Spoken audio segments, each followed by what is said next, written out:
Waalaikumsalam warahmatullahi wabarakatuh. Gimana nih kabarnya hari ini? Udah ngumpul ya? Sekolahnya gitu udah bebas ya kan? Alhamdulillah udah bebas. Wis, keren. Jadi gini guys, kalian kan sebagai anak organisasi gitu, apalagi kalian pernah satu organisasi sama aku ya kan? Nah, gimana sih pandangan kalian terhadap public speaking kira-kira? Kalau menurut aku pribadi, public speaking untuk kehidupan sehari-hari ya sangat berpengaruh sekali, apalagi kita dalam organisasi Dewan Ambalan yang dimana itu banyak berkomunikasi, banyak interaksi terhadap sesama jenis atau anggota-anggota lain yang dimana itu bukan hanya anggota dari pangkalan kita saja gitu. Jadi sangat membantu sekali untuk kita beradaptasi dengan lingkungan dan orang-orang sekitar kita.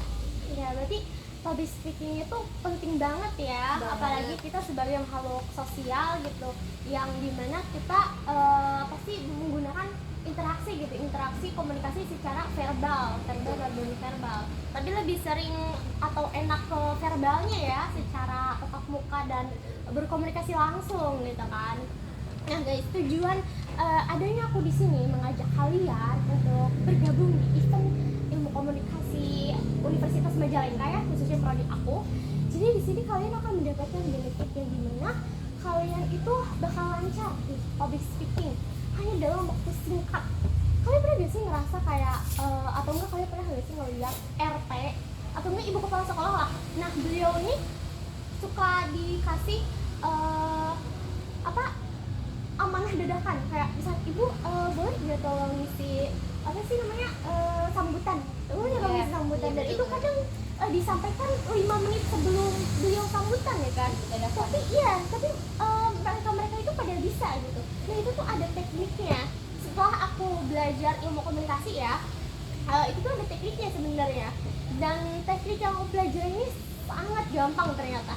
Jadi kalian misalkan nanti kalau ada hal-hal mendesak yang mengharuskan kalian harus berbicara di depan umum, jadi kalian juga perlu bingung kayak aku harus membahas apa ya, aku harus ngomong apa ya, harus menyampaikan apa gitu kan.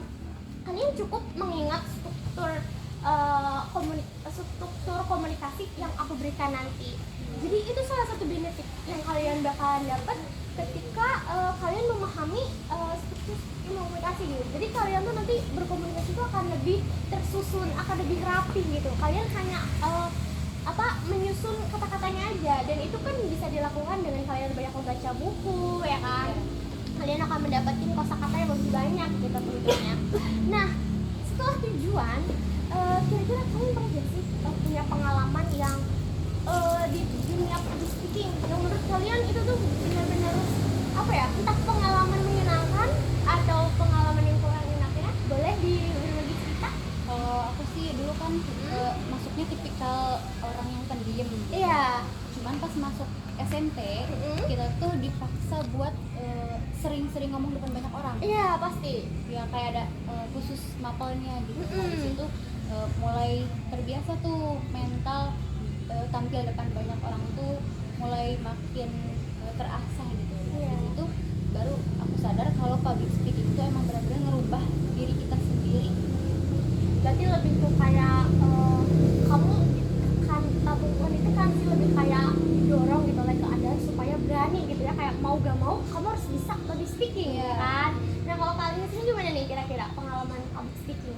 Kalau aku pribadi, karena dari dulu aku aktif dalam organisasi pramuka, itu kan DP ya. Iya. Nah di sana juga udah mulai public speaking, maksudnya kayak udah berlatih baik ngomong di banyak orang tuh seperti apa, tapi sempet down karena aku terlalu memikirkan respon atau tanggapan orang-orang terhadap aku yang dimana-mana mengeluarkan informasi, memberikan informasi apa dan lain sebagainya. Jadi aku sempat minder kayak gimana ya tanggapan orang-orang ke aku, bahwa kok aku sering banget menerima informasi untuk disampaikan kembali oleh audiens dan lain sebagainya. Jadi di sini aku berpikir kayak gak usah terlalu menanggapi apa respon orang terhadap apa yang kita sampaikan. Ya betul sekali. Jadi sama-sama ditekan untuk percaya diri ya kalian. Nah teman-teman, kalau misalkan untuk percaya diri itu pasti bisa dibangun ya. Tapi kepercayaan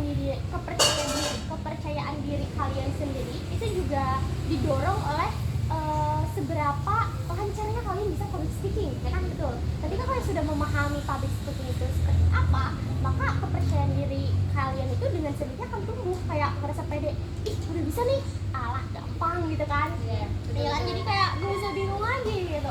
Nah, aku tuh bakal bagi tipsnya nih, tips yang gampang kayak dengan 3 struktur kalian bisa langsung lancar public speaking. Ada yang mau tahu gak? Boleh, apa tuh? Yaitu dengan past, now, how.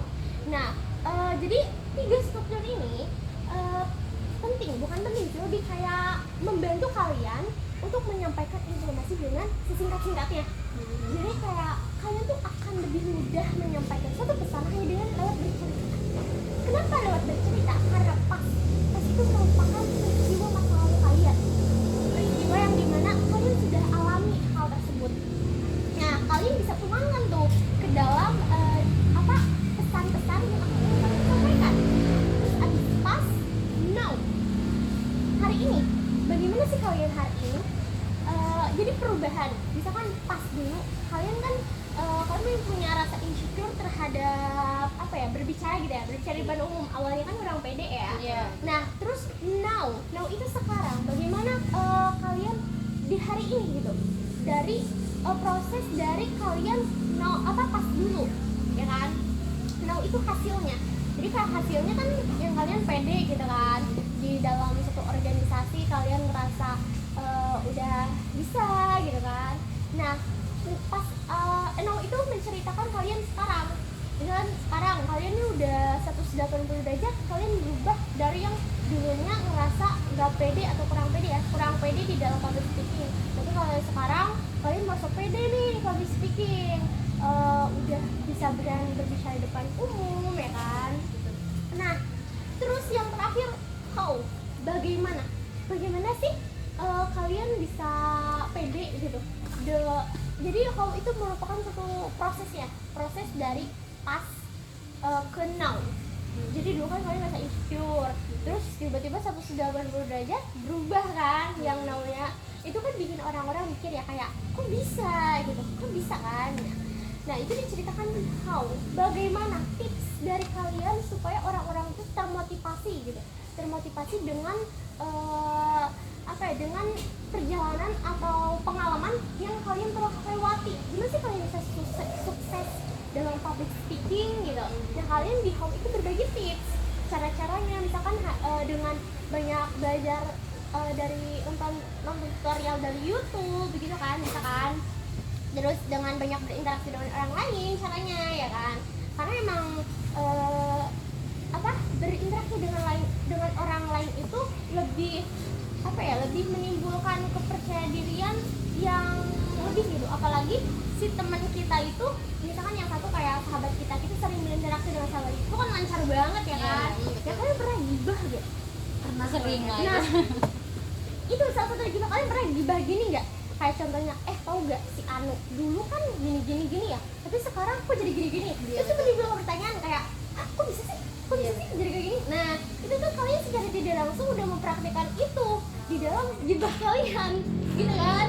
Nah jadi itu dia guys. Terus untuk lebih mudahnya ya, untuk kalian lebih ingat kayak misalkan strukturnya apa aja sih biar kalian gak lupa gitu. Pas now how jadi disingkat, jadi PNH.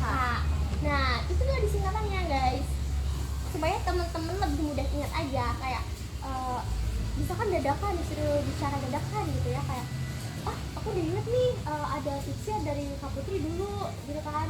Informasi dari Kak Putri pakai teknik PNH gitu kan. Nah boleh itu diterapkan gitu baik di organisasi kalian atau di kelas. Nah kalian juga boleh sharing lagi materi ini ke teman kalian. Hanya dengan PNH kalian itu bisa bicara di depan umum selama 3 menit. 3 menit kalian udah bisa, sesingkat mungkin. Karena PNH ini tidak perlu banyak, maksudnya kayak kalian bisa menyampaikan pesan secara singkat dan jelas gitu lewat PNH ini, ya kan? Nah kira-kira ada yang ditanyain nggak dari materi yang aku ulas tadi?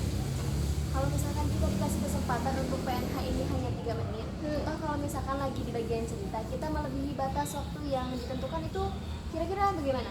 ya nggak apa-apa, itu maksudnya 3 menit itu dalam artian bukan mengharuskan ya, tapi kayak patokannya kalian minimal minimal 3 menit itu minimal, kalian minimalnya bisa berbicara selama 3 menit lewat PNH tersebut gitu.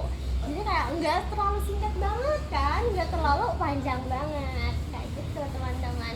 Coba aku mau tahu nih sejauh mana kalian bisa paham dengan teknik tersebut. Bisa nggak kalian menyusun suatu cerita dengan PNH Secara sistematis. iya secara sistematis, secara langsung kan tadi ya. PNH itu past, now, how. Jadi menyangkut masa lalu kalian dan bagaimana kalian hari ini serta bagaimana kalian bisa sampai di titik ini. Gampang banget kan? Gampang lah. Coba bisa mau secara langsung apa diketik aja? Boleh diketik. Boleh diketik dulu. Siapa tahu kalian masih ragu ya, maksudnya kayak masih sambil ngetik gimana gitu kan. Kalau ngetik kan kadang sambil mikir diketik takut lupa gitu ya. Boleh. Coba diketik dulu. Tungguin.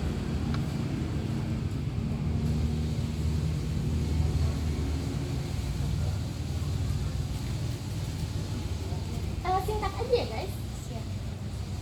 Dan yang penting kalian paham gitu algoritma bagaimana untuk PNH-nya sendiri.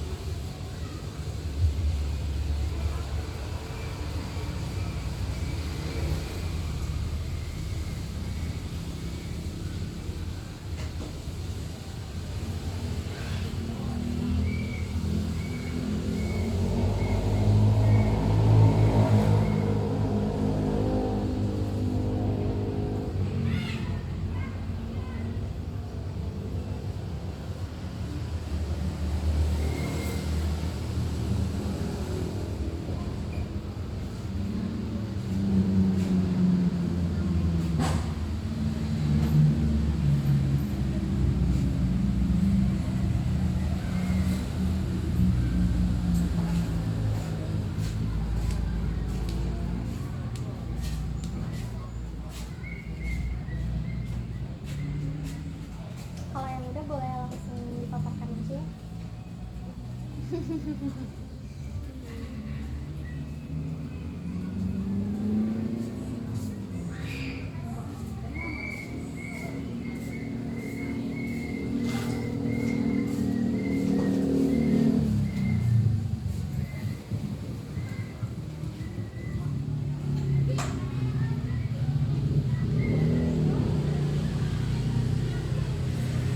Gimana kalian udah?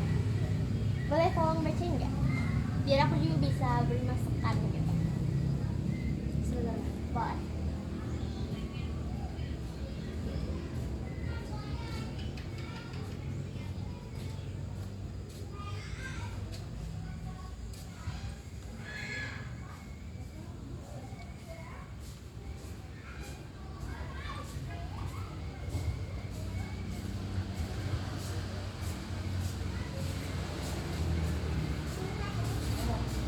Ya, boleh.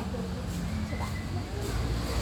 Kalau dulu kebetulan saya terjun di dalam organisasi itu waktu SMP, yang dimana itu kerjaannya banyak sekali ngomong-ngomong di depan banyak orang yang memberikan semua informasi-informasi dari pembina kita, dari teman-teman kita, dari kakak-kakak kelas kita, sampai dimana saat itu saya pernah memberikan informasi yang saya pikir teman-teman kurang menyetujui akan informasi yang disampaikan oleh saya. Entah itu karena mereka terlalu sering melihat aku apa-apa yang ngomong, apa-apa yang ngomong di depan banyak orang, sampai dimana aku ngerasa kayak kayaknya aku nggak bisa deh ngomong lagi gitu. Soalnya ngelihat respon-respon orang sepertinya kok gitu ke aku gitu. Padahal di sini niat aku emang nggak ada maksud apa-apa. Aku hanya menyampaikan informasi yang telah diamanatin oleh pihak yang bersangkutan gitu. Tapi dikarenakan aku di sana melihat respon berbagai banyak orang yang wah sangat luar biasa sekali, mereka macam-macam sekali, sehingga menimbulkan wah kayaknya udah deh aku gitu. Jadi kenapa sekarang aku bisa meminimalisir hal tersebut, karena aku banyak sekali memberikan afirmasi positif kayak sepertinya kayak aku nggak usah terlalu banyak ngedengerin apa kata orang, terus aku nggak usah terlalu gimana tentang pendapat orang terhadap aku yang ingin berkembang, karena kan yang berkembang aku, entah itu respon mereka negatif ataupun apapun itulah. Jadi aku di sini ngambil kesimpulan bahwa kalau misalkan ada yang menanggapi tentang persoalan aku yang ingin berkembang ini, entah itu tanggapannya negatif, aku ambil tanggapan itu, kemudian nanti aku jadikan motivasi. Toh sebaliknya, kalau misalkan emang tanggapan mereka terhadap aku positif atau baik, jadi ya aku terima dengan baik dan aku jadikan itu sebuah evaluasi buat kedepannya. Oke, aku harus seperti ini. Oke, ih, bagus sekali, keren. Tapi gini kali, maaf. Untuk pas masa lalu ya, masa lalu yang tadi kalian merasa kayak udahlah aku nggak bisa ngomong lagi gitu ya. Untuk pas itu udah bagus sekali, udah cukup panjang gitu, udah cukup mendeskripsikan gitu. Gimana sih kak kalian itu dulunya gitu kan. Nah, tapi yang aku tangkap untuk know-nya yang mana? Dari mana? Boleh tahu nggak? Tadi juga terperinci. Tadi sebenarnya belum sistematis, ya. Masih ini. Nah ya, berarti kurang di now ya, kurang di sekarangnya. Kalian kurang menjabarkan di bagaimana kalian hari ini gitu. Bagaimana sekarang? Kayak contohnya waktu itu kalian merasa kurang pede, kayak ya udahlah aku nggak usah ini lagi. Nah untuk sekarang kalian malah memegang suatu organisasi, ya kan? Kalian pernah menjadi ketua kan? Nah kalian memegang organisasi yang dimana kalian harus bisa berbicara gitu kan? Mau tidak mau orang lain juga akan menerima informasi yang kalian berikan, yang sampaikan gitu kan? Nah itu merupakan definisi dari pas itu sekarang. Bagaimana kalian sekarang bisa berani lagi berbicara di pas ini? Nah untuk kaulnya tadi udah cukup bagus dan cukup panjang juga ya untuk kaulnya. Nah mungkin itu koreksi dari aku sedikit yang untuk naunya aja ya, berarti kurang panjang gitu ya dan kurang menonjol, kurang terlihat naunya tuh ya. Oke, terima kasih Kak Alin. Untuk kalian gimana? Tadi kan udah sempat dibicarakan ya Kak. Ya. Dulu aku tuh tipikal orang yang emang pendiam. Nah saking pendiamnya itu bahkan buat eye kontak tatap mata sama lawan bicara aja aku tuh masih takut gitu, Iya. nggak berani. Nah sekarang udah mulai tuh aku tuh bisa terbiasa bicara depan banyak orang, bahkan bisa ikutan lomba-lomba yang emang lebih menuju ke public speaking gitu. Sekarang nah itu tuh bisa seperti itu tuh karena dulu pas SMP tuh aku tuh punya keinginan buat berubah dari diri aku tuh masa harus tetap pendiam gitu ya. Akhirnya di situ aku coba buat berani ikutan hal-hal yang emang menguji mental. Di situ mulai ikutan kegiatan-kegiatan, terus kayak ada emang pelajaran yang nyuruh aku tuh harus bisa menyampaikan sesuatu depan banyak orang, depan teman-teman gitu.